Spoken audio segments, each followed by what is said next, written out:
Well, we're joined today by a man who really needs no introduction at this point, Deepak Chopra, who has been in the awareness of Americans, especially since the early 1990s. I know that you did many shows, beginning with Oprah Winfrey, who really, I think, introduced you to a larger audience outside of the medical community. And thanks so much for taking the time to speak with me this morning. Thank you, Paula. It's nice to speak with you. I did want to say for our audience, we're here at WBZ in Boston, and you came here in the early 1970s to complete your training, but you taught at Tufts, BU, Harvard. You were chief of staff at New England Memorial Hospital, Yes. which later became Boston Regional Medical Center in Stoneham. So you are very familiar with the Boston area and the Boston medical community. 23 years, yes. Yes. Yeah. In your memories of those days, of the 1970s, medicine was very different then.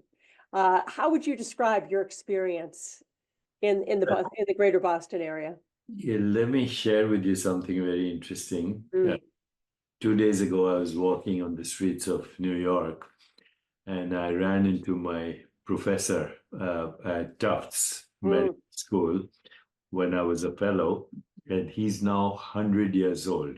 Wow. And in perfectly good health. If he finds a snake in his garden, he dissects the brain looking for neuropeptides. So that was my first introduction to neuroscience and neuroendocrinology, working with Seymour Reichland, who's a legend. And, he was then the president of the Endocrine Society. Right. And he introduced me to the molecules of emotion, which basically became my research area, oxytocin, dopamine, opiates, and so forth. At that time, very few people knew that these molecules are also immunomodulators. They modulate the immune system. That actually shaped my entire career. Wow. So, to Seymour Reichland. And amazing for you to see him at 100 years old. Still teaching. He comes to NYU and he does a sabbatical here every year. Yeah. So, and let me begin by saying, I think so many people are familiar with you because of Ageless Bodies, Timeless Minds, your book, and your time working in transcendental meditation. They might have seen you on an Oprah Winfrey show. For people who don't, who are younger, just being introduced to your philosophy, how would you describe yourself and what your approach to the human body and medicine is at this point? Well, after all these years, 40 years, integrative medicine has become the meme in medical institutions everywhere. So medical students are opting for electives in integrative medicine more than ever before. And the idea is that you can't treat the body just as a physical machine. Physical aspects of our body are one aspect, but we're also social beings. We're emotional beings, we're spiritual beings, and then we live in an ecosystem that we call the environment. When all these come together, then you have a more holistic approach to healing. And the word healing implies that. Healing, wholeness, health, holy means all-inclusive. Sure. So now we have a science. It's called epigenetics, neuroplasticity, and microbiome. There's a revolution occurring in medicine right now. Yeah, it is fascinating when I think about at the time when you came to the United States in 1970, the American Medical Association, people who have referred to it as the AMA party line. Things had become so professionalized and modernized in the post-World War II period through the 1960s.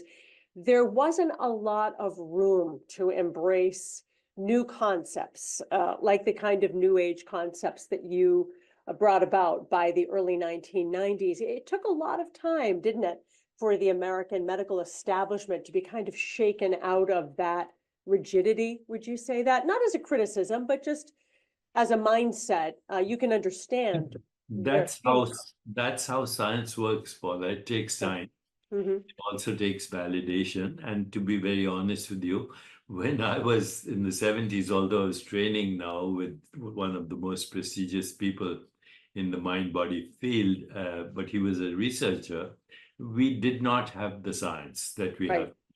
Today know that our thoughts and our feelings, our emotions, our relationships, our social interactions, they all change gene activity. We did a study in 2012 where a 1 week retreat in meditation changed the activity of all the genes in the body responsible for self-regulation or homeostasis or healing, the genes that were responsible for heart disease, cancer, autoimmune illness all went down, and the enzyme telomerase, which affects our biological clock for aging, went up 40%. Now, who would have thought that? We had a Nobel laureate actually participating in the study, and she was surprised. She was the Elizabeth Blackburn who discovered the enzyme telomerase.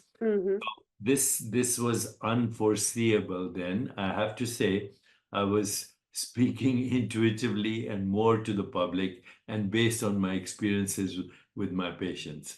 Yeah, it is interesting. I think about in those days, that was when Dr. Judah Folkman was talking about cutting off the blood supply to tumors to kill cancer, right? And no one really grasped what he was saying. Correct. Decades, but now we know, of course, that would be fundamental. So what do you think right now is the biggest obstacle to the mind-body connection, our human bodies, and the way we see illness and aging? The biggest obstacle is almost over right now because integrative medicine has become part of the teaching in medical schools. So it takes a generation now. The current generation of medical students very interested in everything that we're talking about. Mind medicine, integrative medicine, narrative medicine. You know, patients go to doctors because they have a story, and doctors don't have time to listen to the story. They're in a hurry to make a diagnosis, give a prescription, because there are other factors, administrative and financial factors, determine a lot of medical treatment. But that revolution is happening right now. So we are in a change of big change of shift, and also because of AI and because of our ability now to measure everything in the body. You know, look at me, I'm wearing 4 gizmos right now, and I have a monitor here that's monitoring my metabolism. Everything. There is no experience. This conversation we're having, and people who are listening to this conversation, you would, if you were able to look at their brains, which is possible, you'd see that this part of their brain gets activated just by listening to this news item. And this news program was talking about the war in Gaza. The response in the body would be totally different than if it was talking about a beautiful musical on Broadway. So every experience now is measurable in the brain, in gene activity, in biomarkers. And that's become my passion because this wasn't there 30 years ago. Now you have the ability to measure all those markers. You're Everything. 77 at this point. You have said that I'll you be going fully on expect to live way over 100. I will be 78 this year in a couple And you of look tremendous, let me just say. Well, I do yoga. I'm perfectly fit. I have normal biomarkers. I sleep well, and I don't go to hospitals. Interesting. What do you say to someone who says, it just can't be done, living to 120 years old, the machine is just not meant to last? Well, according to current science, you know, there's something called the Hayflick limit. It says we can live up to 120. Wow. Good examples of people right now, and actually health span and longevity are the biggest topics everywhere. Right? In Boston itself, Harvard Medical School, neuroscience, I work with Rudy Tanzi and other scientists, and everybody's looking at the biology of longevity right now. I've interviewed Dr. Rudy Tanzi, who was a Time 100 American, who is, it's clear he's going to find a cure for Alzheimer's disease. We've done 3 books together, Rudy and I. Amazing, yes. Well, let me just take a quick break. We're going to take a break and we'll be back with Deepak Chopra to talk about Harvard next month. Well, welcome back. We're having a fascinating conversation here with Deepak Chopra, who is going to be at Harvard next month. The Chopra Foundation is having its annual event called Sages and Scientists Symposium. So for attendees of that event, what can they expect? Well, the conference symposium is 2.5 days, September 13th, 14th, and 15th. It's at the Sanders Theater at Harvard in Cambridge. And we expect an audience of 1,000 people. We have some of the most interesting people speaking at the conference. So we have Dava Newman from MIT Media Lab. She's the head. She designed the software for the Mars landing, and she talks about extraterrestrial life. Mhm. We have Avi Loeb from MIT also, who thinks there's a new discipline now called astrobiology, looking for life on other planets. Yeah. And according to the James Webb Telescope data, there might be 60 billion habitable planets just in the Milky Way galaxy. Multiply that by 2 trillion galaxies. The universe may be teeming with life as we know it. So we have a section on astrobiology. We Mhm. have, of course, Rudy Tanzi will be talking about Alzheimer's and also longevity and health span. Yeah. We have, His specialty, he talks about the plaquing on the brain, right? That if yeah, we could tackle amyloid. that, that Yes. could delay any kind Yeah. of dementia or Rudy's Alzheimer's. created a human brain in his lab. So he's Wow. one of the most amazing scientists. And there'll be other scientists. So the first day is the future of well-being. Then Mhm. the second day is the future of humanity, and the third the second day also later is the future of the cosmos. So Mm. we have luminaries from all over the world. We have astrobiologists, we have environmentalists, we Wow. have the king of Bhutan, we have Sam Altman talking about OpenAI, Mhm. etc. We have also a lot of people from Harvard and Boston. So we have Sumant Kulkarni, who's in charge of gene editing and the head of the CRISPR project. Mhm. And so we're going to be talking about all the major Wow. revolutions in science, including AI and microbiome and Yeah. you name it, We everything. are so blessed. We have just brilliant geniuses who live next door to us all throughout this area. It really is remarkable. Let me ask you about AI, Okay, because before I that, think, if people want to yeah, oh come to the yes, more conference, information about the symposium. sagesandscientists.org, just Okay, sagesandscientists.org. that's how you Yeah, can sign up. yes, if you see behind me, there's a book called Digital Dharma. Yes. So I think, I think most people, they want to be tech optimists. Everyone loves the technology explosion of the last 20 years, but there is this deep fear and anxiety about what AI will bring, the way it will eat jobs, what it will mean, about what we're going to do in the future if there's nothing left to do. So from your metaphysical perspective, how should we be looking at AI? So understand that AI is what they call a large language model. Human civilization has depended on language. So 40,000 years ago, there was something called the cognitive revolution, where we as Homo sapiens actually went our own way. We Mhm. created a language for narrative, for storytelling, for models. That is a technology. It's a technology. We created money, we created Wall Street, we created exchange, we created nation states, empires, all because of language, Mm. narrative language. Now that language has expanded to mathematical language, Mm. language of physics, biological language, the language of architecture, the language of history. There is no human being that has access to all these languages. And if you put them together, we have access to the knowledge and the repository of human wisdom that has going back to the time of Plato and before. So this is unprecedented. We are going to leapfrog into a future that is unimaginable, and naturally people are afraid. It happens anytime there's a new technology. When I came to the United States in 1970, I had not seen a television set, and I saw a box with people inside it. I was shocked. Then there was email and fax and this and that, social Mm. media. Now we have AI.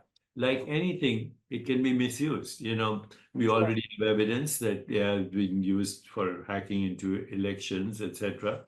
But on the other hand, you can actually, as Margaret Thatcher said way before in the 1990s, technology is neutral. What we do with it is up to us. Of course. You And, know, the hope is that especially in terms of biology, medical questions, AI will be able to solve medical Absolutely. problems human minds cannot Absolutely. conceive of, I right? believe AI can be your personal friend and confidant. It can Mm. be your health advisor, health coach, mental and physical. It can be a research assistant. But believe it or not, it can also be your spiritual guide because it has access to every luminary ever, from Jesus Christ to Plato to Wittgenstein to Schopenhauer to the sages of the Upanishads. No human being singly can have access to the knowledge of these great sages. Well, I thought of you because we've mentioned this on this YouTube channel before. The French Jesuit Teilhard de Chardin predicted the internet, saying that it Yes. was the divine plan to unite human beings through technology so that there would be no desire to destroy each other, I've obviously, been right? going to the Vatican last few Yeah. years. They have a science conference. Most people don't know that even the Big Bang and all that, I mean, origins of the universe was a Jesuit priest. Of course. The So Jesuits are very different. But what is your feeling about the kind of spirituality that can imbue artificial intelligence if it becomes sentient, it uh, can't, and how people should look at it from a moral perspective? it can't become sentient because sentient means to have feelings. Right. Emotions. Also, it doesn't have hunger or thirst or anything that we experience with subjective experience. Mm. It can simulate sentience, Hmm. but it will never be sentient in the real sense. I have So a human beings cannot be replaced ultimately. in fact, the work of human beings will be much more creative now because Mm. they have access to databases they didn't have. In 1970s, if I wanted to look up something, I'd spend two days in a Yeah. library. Yeah. And now I can get that information just with the click of a button. Yeah. The So, speed of everything and so it is won't make overwhelming. jobs. It'll make jobs more creative. And Mm. there'll be a lot of people who will actually have access to a database that will increase their creativity and their imagination. Wow. And also, And by the way, AI can't imagine. It yeah. hallucinates when it doesn't have good information. Right, right. Let me ask you about aging because everybody jokes now 80 is the new 60, and we will have a greater number of elderly people if people are going to live to, let's say we push it to 120. How will artificial intelligence be able to help people as they enter those senior years? Because they can be awfully lonely, which affects. Yes, well, the important aspect of aging is not aging itself, but what is health span. So right now, last few years of life is where there is most suffering. And if we Yes. can tackle chronic diseases like Alzheimer's, like heart disease, like cancer, like autoimmune illness, which we now have a much better database for looking at how epigenetics, lifestyle, sleep, stress Mm. management, vagal stimulation influence our health and longevity. I think we could have the wisdom of experience and the biology of youth at the same time, which will be an amazing revolution. Oscar Wilde said, "Youth, oh, what a pity to waste it on the young." Yes. We will have youthful biologies with wisdom of experience at the same time, at That would least. be the best combination. Let's hope you're right. Oh, Deepak Chopra, it was such a pleasure to get to speak with you today for just a few minutes and to meet you. And so the conference is Sages and Scientists Symposium. .org. Yeah. And sagesandscientists.com is how you .org. .org. sorry, sagesandscientists.org Yeah. at Harvard in September. We Correct. will look for that then. Thank you so much. Thank you, Paula. Thank you very much.